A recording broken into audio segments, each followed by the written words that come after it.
It is finally that time of year again. Spooky season has begun, and today we are starting a new tradition on this channel.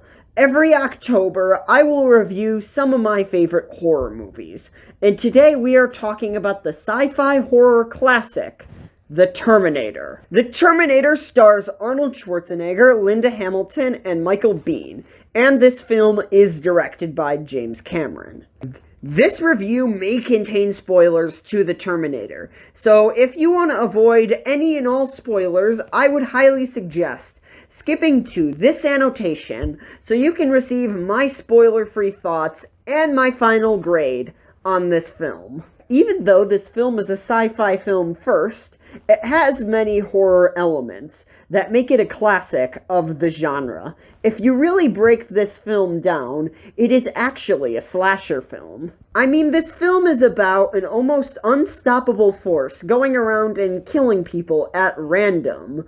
But if this film is in fact a slasher film, then this movie might be the best that this genre has to offer. The thing that separates this film from most slasher flicks is that you actually care about our two main characters, Sarah Connor and Kyle Reese. They're not plot devices. They're real characters with real emotions and motivations. Sarah Connor is technically a damsel in distress at the beginning of this movie, but she actually goes on a character arc. At the beginning of this film, she relies on others to do the fighting for her. Though the Terminator keeps wiping them out one by one, but by the end of this movie, she has to face the machine head on. And at this point, she is evolved into a proper badass, and she finally terminates the Terminator. Kyle Reese might be one of the most underrated characters in all of cinema. Like the Terminator, he comes from a post-apocalyptic future. For most of Kyle's life, he was a prisoner, but then Sarah Connor's unborn son, John Connor, inspired him to rise up and fight against the machines. And for that reason, he is willing to give his life for the Connor family. His mission to protect Sarah Connor is the reason why Kyle Reese still continues to have the will to live. His chances of survival were very slim, because he was fighting the Terminator, but as long as Sarah Connor lived, his mission was successful. Practically, he knew he was volunteering for a suicide mission. Kyle Reese is one of the most badass and tragic characters in the Terminator franchise, and Michael Biehn completely sells it as this character. He was the only actor who really gave this character justice. I have no right to talk about this movie without even mentioning Arnold Schwarzenegger as the Terminator. He's a man of few words, but that does not stop him from being one of the most threatening villains in all of cinema. He completely sells it as this robot sent from the future, and his robotic performance really works in this movie, and I don't think it would have worked anywhere else but this movie.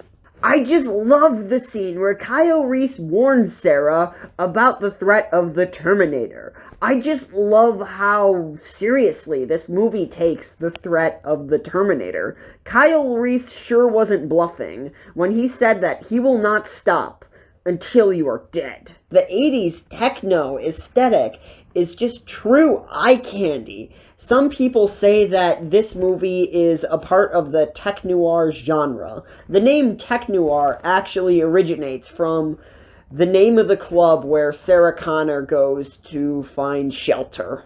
The Techno Noir aesthetic really fits this film well, and because of that, this movie is a genre-defining classic, even though Blade Runner came out 2 years earlier. The techno soundtrack is oh so amazing. It is so good. I've kind of been hunting for it on vinyl.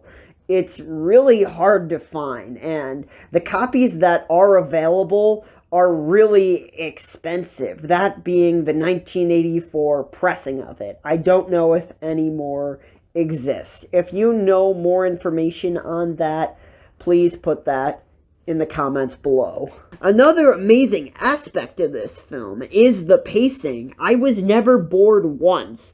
This film left me intrigued 100% of the time. I also love the transition where it shows the photo of Sarah Connor melting away, and then it transitions back into our current timeline with Sarah Connor right in frame. This scene is a little cheesy, but it looks really cool. Some of the special effects might be considered dated to today's standards, but I'll give this a pass because they were on a relatively tight budget. And I feel that the special effects really give this movie the retro 80s charm. Unfortunately, this film has been overshadowed by its sequel, Terminator 2 Judgment Day. Though I feel that T2 is a superior movie, I still think that this movie is an underrated gem, and I actually think it is almost as good as Terminator 2. Though this film may have pessimistic views on our future, it is more of a cautionary tale of what could happen to our future if we're not careful. Like what the great Doc Brown said, "Your future is whatever you make it, so make it a good one." The Terminator is a genre-defining classic, and after 35 years, this film still holds up, and that is why The Terminator gets an A+. I hope you enjoyed my review of The Terminator, and if you did, make sure to hit the like button, and if you want more content like this, hit the subscribe button and ring the bell notification so you can be notified every time I upload a video. And shout out to Butthead and King George III. Thanks for watching.